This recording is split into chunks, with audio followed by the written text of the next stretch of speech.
महाभारत में अगर कर्ण चाहते तो युधिष्ठिर, भीम, नकुल और सहदेव को युद्ध भूमि में मार सकते थे, लेकिन उन्होंने उनको युद्ध में पराजित करके छोड़ दिया, लेकिन उनके प्राण बख्श दिए। चारों पांडवों में से युधिष्ठिर को तो कर्ण ने अब काफी अपमानित किया, लेकिन मारा नहीं।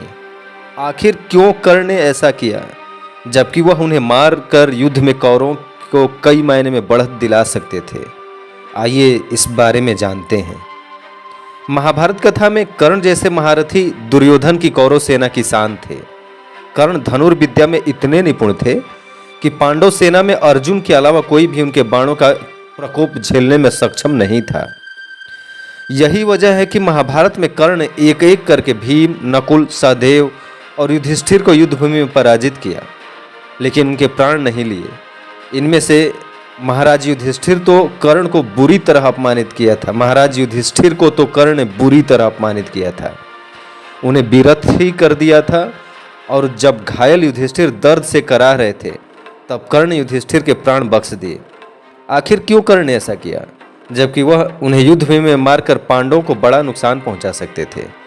इसके पीछे कर्ण का किया गया एक वादा था। आइए इसको विस्तार से जानते हैं। जब महाभारत का युद्ध चरम पर था, युधिष्ठिर के सामने दुर्योधन का रथ था और युधिष्ठिर दुर्योधन पर हमले कर रहे थे। तभी कर्ण अपने मित्र दुर्योधन को बचाने आते हैं और युधिष्ठिर के बाणों को निष्क्रिय करते हैं। इसके बाद युधिष्ठिर और कर्ण आमने सामने आ जाते हैं, लेकिन कर्ण युधिष्ठिर से लड़ने की इच्छा नहीं जताते हैं। कर्ण ज्येष्ठ पांडव युधिष्ठिर को पहले अपने शब्दों के बाणों से घायल करते हैं।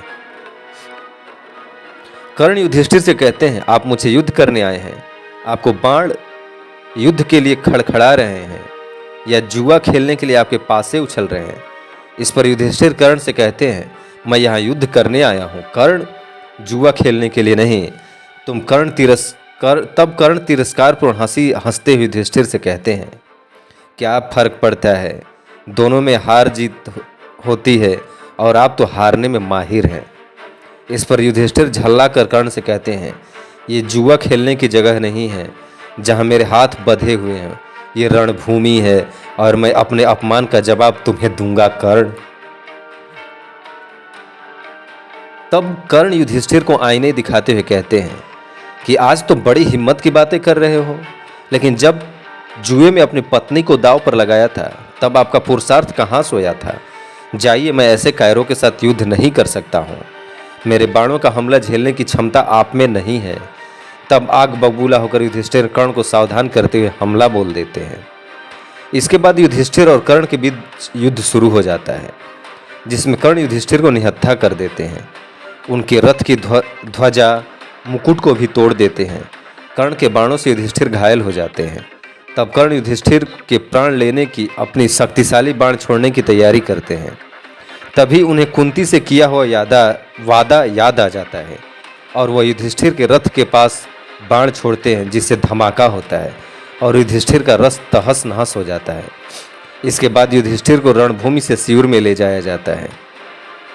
दरअसल कर्ण सूर्य और कुंती के पुत्र थे, जिन्हें लोकलाज के डर से कुंती ने छोड़ दिया था।